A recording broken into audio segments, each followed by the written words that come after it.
سلام، خسته نباشید. خدمت استاد حسین کامیاب اول خسته نباشید میگم. بعد هدفم از گرفتن این ویدیو اینه که به خانوما و به عزیزانی که تو خانه نشستن و به آقایونشون امر و نهی میکنن، فقط خواستم بهتون بگم که ببینید با چه مشقتی آقایون مجبورن یک لقمه نون رو در بیارن.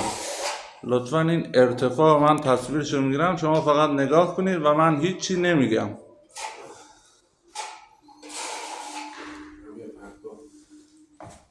ببینید لب پرتگاه روی یه دونه تخته 7 طبقه، اینم اسکاپلاشه که شما بشمارید متوجه میشین که هیچ اغراقی در کار نیست.